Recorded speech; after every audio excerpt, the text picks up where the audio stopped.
దేశ రాజధాని ఢిల్లీలోని ఓల్డ్ రాజేంద్ర నగర్ లో ఉన్న Rao's IAS study circle basement ను వరద నీరు ముంచెత్తడంతో ముగ్గురు సివిల్స్ అభ్యర్థులు ప్రాణాలు విడిచారు.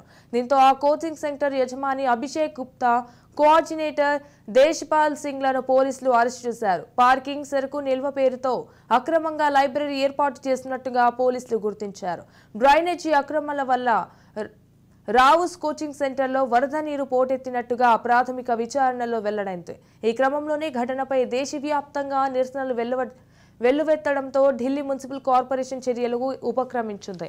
ఈ మేరకు ఢిల్లీ ప్రాంతంలో బేస్మెంట్లలో అక్రమంగా నడిపిస్తున్న మొత్తం 13 కోచింగ్ సెంటర్లను గుర్తించి వాటికి సీల్ వేసినట్టుగా MCD additional commissioner Tariq masoor తెలిపారు. నిబంధనలకు విరుద్ధంగా కోచింగ్ సెంటర్ నిర్వహించడం వల్లే చర్యలు తీసుకుంటున్నట్లు ఆయన తెలిపారు.